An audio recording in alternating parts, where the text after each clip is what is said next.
Assalamualaikum warahmatullahi wabarakatuh. Perkenalkan, nama saya Yuni Haliza. Saya dari jurusan Perbankan Syariah Fakultas PB YIN Kerinci. Di sini saya akan menjelaskan tentang proposal saya yang judulnya Pengaruh Persepsi Teknologi Informasi Komunikasi, Risiko dan Handling Komplain terhadap minat nasabah dalam menggunakan jasa pengayaan di Sungai Penuh.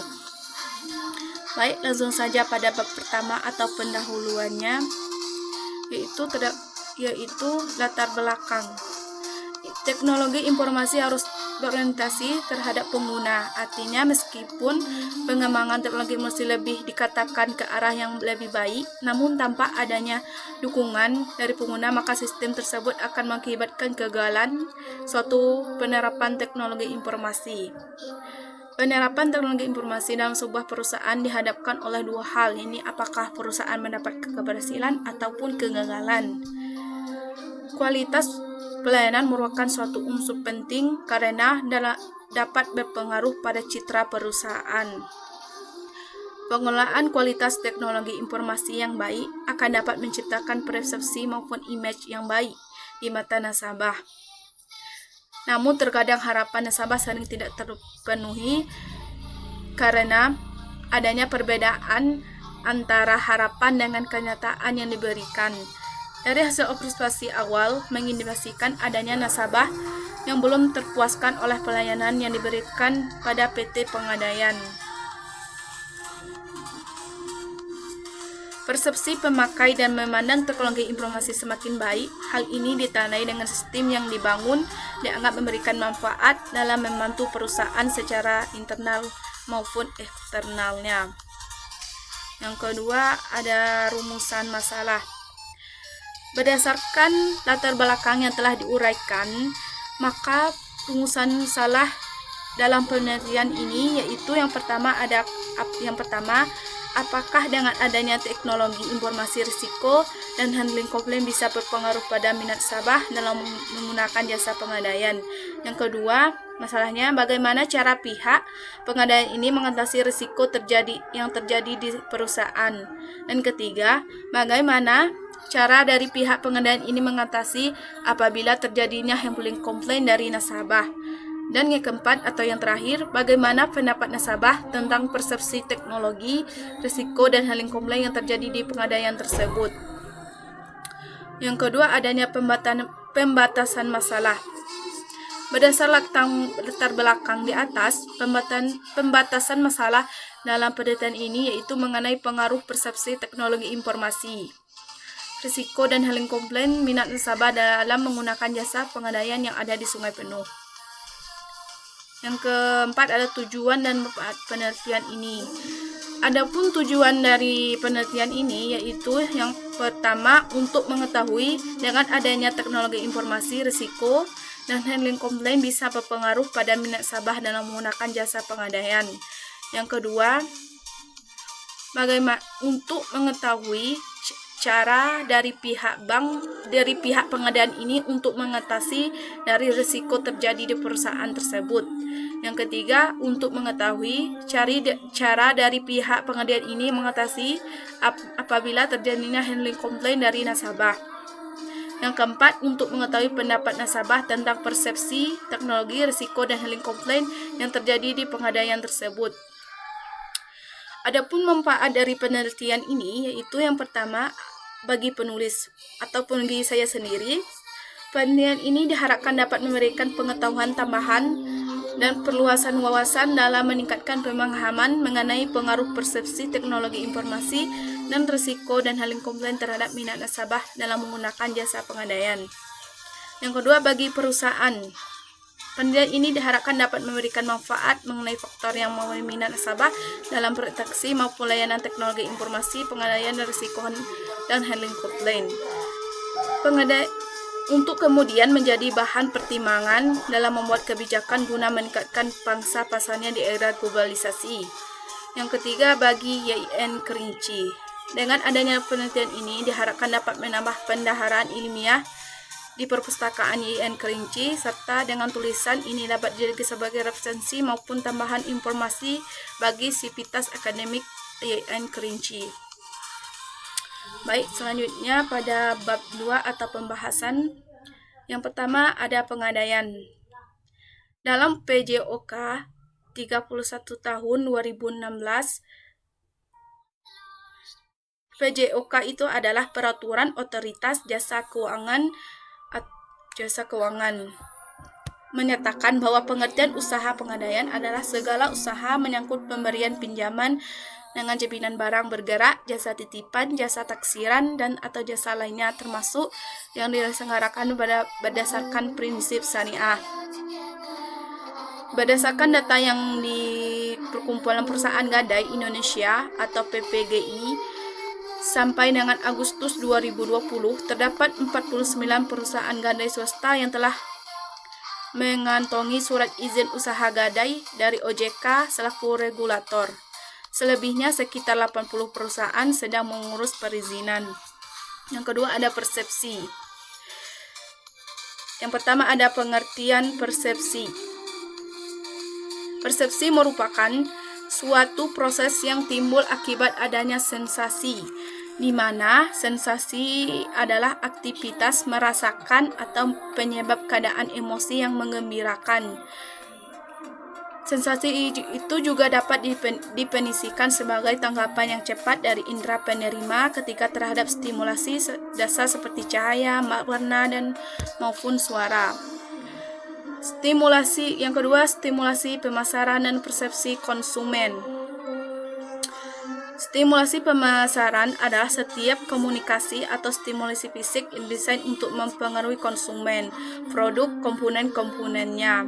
Yang kedua ada stimulasi lingkungan. Lingkungan adalah stimulasi fisik yang didesain untuk mempengaruhi keadaan lingkungan. Kemampuan konsumen untuk mendeteksi perbedaan dalam suara, cahaya, dan bau lainnya. Yang ketiga ada karakteristik stimulasi mempengaruhi persepsi.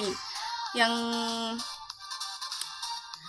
berapa karakteristik iklan dan stimulasi pemasaran lainnya akan membuat pesan lebih dirasakan konsumen seperti yang diharapkan oleh para pasar. Adapun karakteristik dari hal tersebut yaitu ada elemen indera seperti bau, rasa, suara, penglihatan, dan pandangan, sedangkan elemen struktural seperti ukuran, bentuk, dan posisi. Yang kelima ada proses persepsi. Proses persepsi ini mencakup seleksi, organisasi, dan interpretasi tekstual. Baik, selanjutnya ada teknologi informasi, yaitu adanya pengertian teknologi informasi. Teknologi adalah pengetahuan atau ilmu mengenai teknik, sedangkan pengertian informasi adalah penggunaan teknologi seperti komputer, elektronik, dan teknik komunikasi untuk mengolah, distribusikan informasi dalam bentuk digital. Jadi, teknologi informasi itu adalah ilmu pengetahuan mengenai penggunaan komputer atau peralatan elektronik untuk mengolah dan mendistribusikan informasi dalam bentuk digital. Yang kedua ada peranan teknologi informasi, yaitu terbagi menjadi 3. Teknologi informasi menggantikan peran manusia. Yang kedua, teknologi memperkuat peran manusia. Yang ketiga, teknologi informasi berperan dalam restrukturasi terhadap peran manusia. Yang ketiga, persepsi teknologi informasi.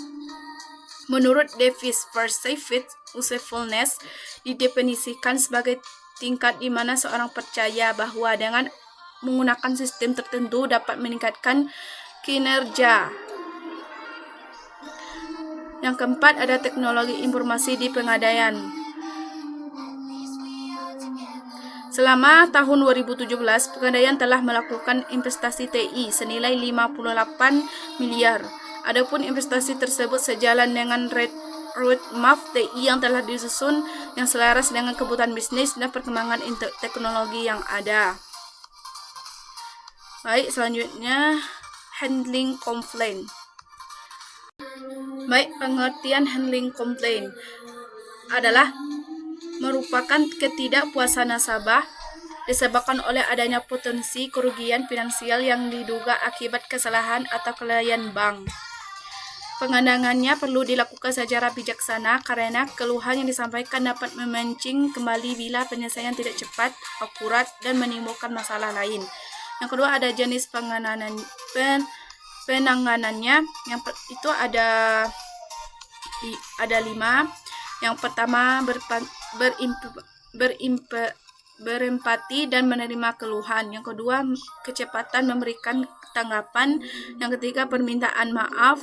Yang keempat, kredibilitas. Yang kelima, perhatian.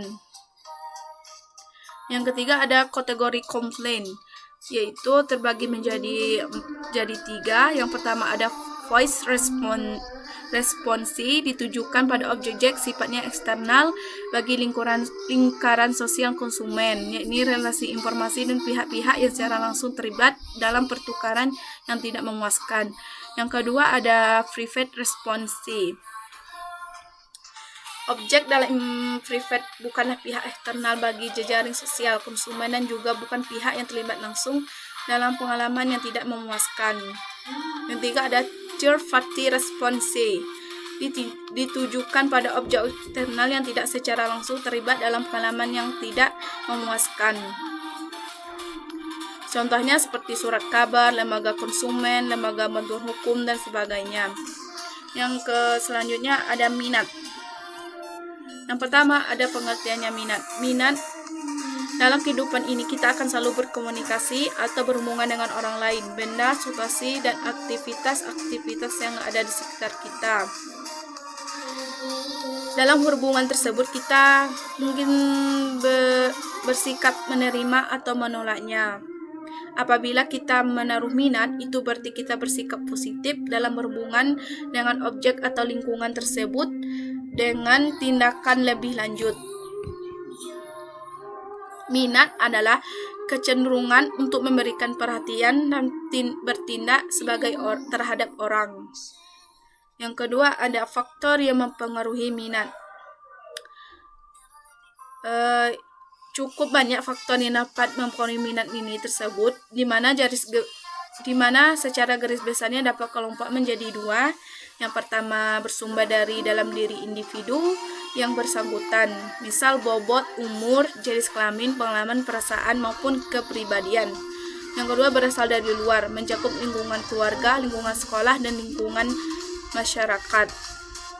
Faktor lingkungan yang sangat mempengaruhi minat adalah dari faktor keluarga, tetapi ada juga faktor yang mempengaruhi minat adalah lingkungan sekolah dan maupun masyarakat. Yang ketiga ada macam-macam minat. Adapun macam-macam minat, yang pertama berdasarkan timbulnya itu dibedakan menjadi 2, ada minat primitif dan minat kultural.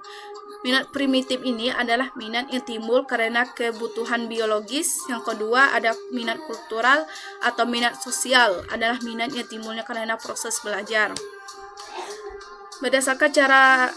Berdasarkan arahnya itu ada 2, minat intrinsik dan ekstrinsik. Intrinsik ini adalah minat yang langsung berhubungan dengan aktivitas itu sendiri, sedangkan ekstrinsik ini berhubungan dengan tujuan akhir dari kegiatan tersebut. Berdasarkan cara menguatkan minat dapat membedakan menjadi 4. Ini ada express interest, minat yang diungkapkan dengan cara meminta kepada subjek untuk menyatakan kegiatan yang disenangi atau tidak disenangi. Yang kedua ada manifest interest, adalah minat yang diungkapkan dengan cara melakukan pengamatan secara langsung terhadap aktivitas yang dilakukan. Yang keempat ada inventory interest, adalah minat yang diungkapkan dengan menggunakan alat-alat yang sudah distransiterasikan. Baik, selanjutnya ada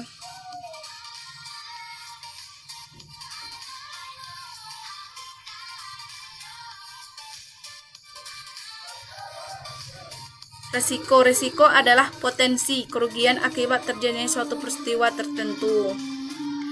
Yang ke nasabah. Nasabah adalah orang yang berinteraksi dengan perusahaan setelah proses produksi selesai karena mereka adalah pengguna produk.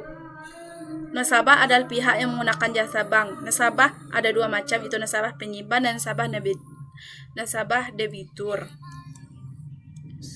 Ada bab 3 metodologi penelitian. Jenis penelitian, sifat penelitian dan pendekatan yang digunakan. Adapun jenis penelitian ini adalah penelitian lapangan. Penelitian lapangan adalah suatu penelitian yang dilakukan di lapangan atau di lokasi tersebut yang digunakan untuk menyusunan laporan ilmiah. Sifat penelitian ini itu bersifat asosiatif yang merupakan penelitian itu tujuan untuk mengetahui hubungan antara dua variabel atau lebih. Yang maksud dengan asosiatif di sini itu ada tidaknya pengaruh persepsi, teknologi informasi, risiko dan komunikasi terhadap nasabah dalam menggunakan jasa pengadaian. Adapun pendekatan yang digunakan yaitu dalam metode ini peneliti akan menggunakan data-data dengan angka yang diperoleh dari kuesioner yang disebarkan kepada nasabah, dan data tersebut selanjutnya dianalisis secara statistik atau dengan menggunakan pendekatan kuantitatif. Penelitian kuantitatif adalah suatu proses menemukan pengetahuan yang menggunakan data berupa angka sebagai alat menganalisis keterangan mengenai apa yang ingin diketahui. Selanjutnya, lokasi penelitian. Saya melakukan penelitian ini di Pengadaian Sungai Penuh di Desa Gedang, Pasar Sungai Baru, Sungai Penuh, Kota Sungai Penuh, Jambi 371114. Sumber data. Yang pertama ada data primer dan data sekundernya. Data primer ini adalah data yang diperoleh melalui kuesioner, kelompok fokus, dan panel. Sedangkan sekunder hasil dari telaah rujukan yang telah diperoleh dari membaca berbagai referensi atau hasil penelitian.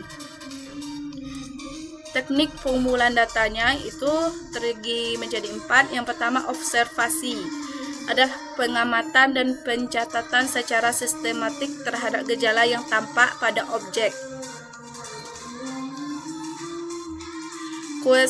Yang kedua, kuesioner merupakan teknik pengumpulan data yang dilakukan dengan cara memberi teknik pengumpulan data yang dilakukan dengan cara memberi seperangkat pertanyaan atau pertanyaan tertulis kepada para responden untuk dijawab. Di sini saya menggunakan beberapa cara untuk kuesioner ini, itu adanya sangat tidak setuju, STS bobotnya 1, setidak setujunya bobotnya 2, kurang setuju bobotnya 3, setuju kurang bobotnya 4, dan sangat setuju bobotnya 5. Yang ketiga ada wawancara, adalah salah satu instrumen yang digunakan untuk mengali data secara lisan. Wawancara akan saya lakukan dengan salah satu karyawan di Pengadaian. Dan yang keempat ada dokumentasi, adalah data-data pendukung lain memenuhi dokumen-dokumen penting seperti dokumen pengadaian di Sungai Penuh. Selanjutnya ada populasi dan sampel. Populasi adalah wilayah generasi yang terdiri atas objek atau subjek mempunyai kualitas dan karakteristik tertentu yang ditetapkan oleh peneliti untuk dipelajari dan kemudian ditarik kesimpulannya.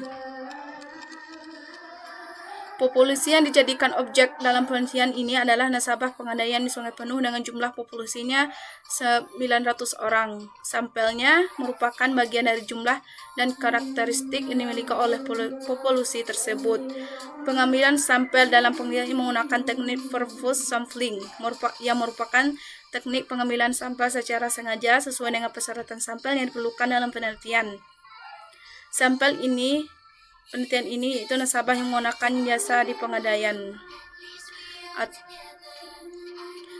Selanjutnya ada teknik analisis data, yaitu menjadi 2, penelitian survei dan penelitian eksperimen. Penelitian survei yaitu penelitian dilakukan pada populasi besar maupun kecil, tetapi data yang dipelajari adalah data dari sampel yang diambil dari populasi tersebut, sehingga ditemukan kejadian relatif. Dan kedua ada penelitian eksperimen, adalah suatu penelitian eksperimen, yaitu suatu penelitian yang berusaha mencari pengaruh variabel tertentu terhadap variabel yang lain dalam kondisi yang terkontrol secara ketat. Baik, Itulah penjelasan tentang atau pembahasan saya, proposal saya tentang pengaruh persepsi teknologi informasi dan minat nasabah dalam menggunakan jasa pengadaian. Jika terdapat kesalahan kata-kata ataupun kata yang tidak pas, saya mohon maaf. Saya tutup dengan wabillahi taufiq wal hidayah. Wassalamualaikum warahmatullahi wabarakatuh.